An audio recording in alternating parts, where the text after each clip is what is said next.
આ તરફ વડોદરાની અંદર લુખ્ખા તત્વોનો આતંક વધ્યો હોય તે પ્રકારની ઘટનાઓ અવારનવાર સામે આવી રહી છે અને સર્જાઈ રહી છે, જેમાં વડોદરામાં લુખ્ખા તત્વો બેફામ બન્યા હોય તેવું લાગી રહ્યું છે। કંપનીમાં ઘૂસી અને લુખ્ખા તત્વોએ કર્મચારીઓને માર માર્યો હોય તે પ્રકારની ઘટના બની, જેમાં બાઇક કેમ સ્પીડમાં ચલાવે છે તેમ કહી અને ટકોર કરતા તેમને માર મારવામાં આવ્યો હતો। લુખ્ખા તત્વોએ કર્મચારીને ઢોર માર માર્યો હોવાના દ્રશ્યો પણ સામે આવ્યા છે। આ સમગ્ર ઘટના સામે આવી, જેમાં 10 થી 12 જેટલા તત્વોએ કર્મચારીઓને ઢોર માર માર્યો હતો અને આ સમગ્ર ઘટનાના સીસીટીવી ફૂટેજ પણ સામે આવ્યા છે, જેમાં 2 કર્મચારીને ઈજા પહોંચતાની સાથે જ તેમને સારવાર અર્થે હોસ્પિટલમાં ખસેડવાની ફરજ પડી છે। આ સમગ્ર ઘટનાના સીસીટીવી તમે સ્ક્રીન પર પણ જોઈ શકો છો। લુખ્ખા તત્વો જાણે બેફામ બન્યા હોય તે પ્રકારની આ ઘટના છે। બાઇક કેવી સ્પીડમાં ચલાવે છે તેવું કહી અને ટકોર કરતાની સાથે જ તેમણે ઢોર માર માર્યો। લુખ્ખા તત્વોએ કર્મચારીને માર મારતા હોવાના દ્રશ્યો છે તે સીસીટીવી કેમેરાની અંદર કેદ થયા છે અને આ ઘટનામાં 10 થી 12 જેટલા જે તત્વો છે તે કર્મચારીને ઢોર માર મારી રહ્યા છે। વડોદરાથી આ સમગ્ર માહિતી મળી રહી છે। વડોદરાની અંદર લુખ્ખા તત્વોનો આતંક વધ્યો છે, બેફામ બન્યા। વધુ વિગતો અમારા સંવાદદાતા નિલેશ બ્રહ્મભટ્ટ આપી રહ્યા છે ફોનલાઈન પર। નિલેશ, વડોદરાની અંદરથી આ ઘટના જેમાં લુખ્ખા તત્વો બેફામ બન્યા હોય તેવું લાગી રહ્યું છે, એક વ્યક્તિને 10 થી 12 લોકો મારી રહ્યા છે, શું કહેશો તમે?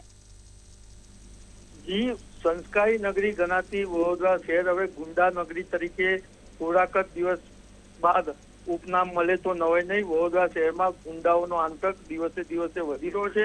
શહેરના મકરપુરાના જીઆઈડીસીમાં 10 થી 12 લોકોએ ભેગા થઈ અને એક કર્મચારીને ઢોર માર માર્યો છે। બાઇક કેમ સ્પીડમાં ચલાવે છે તેમ ટકોર કરતા કર્મચારીને ઢોર માર માર્યો છે। 10 થી 12 જેટલા ગુંડા લુખ્ખા તત્વોએ કર્મચારીઓને કંપનીમાં શોધી અને કંપનીના ગેટ પર જઈને ઢોર માર માર્યો છે।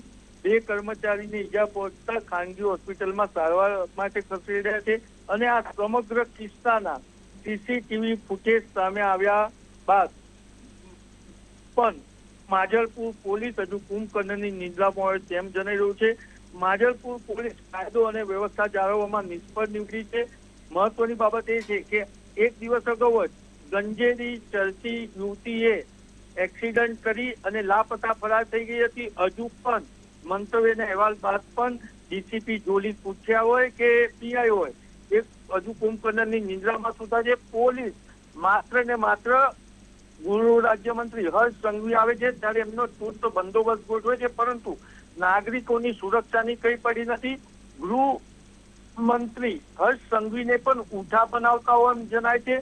10 ગ્રામ ડ્રગ્સ પકડી અને હર્ષ સંઘવીને વાવઈ લૂંટે છે, પરંતુ વડોદરા શહેરમાં આજે પણ નશાના ઠેર ઠેર અડ્ડા ચાલે છે, ઠેર ઠેર દારૂ વેચાય છે, પરંતુ વડોદરા શહેર પોલીસ માત્ર ને માત્ર હપ્તાખોરીમાં રાખતી હોય એમ જણાય છે।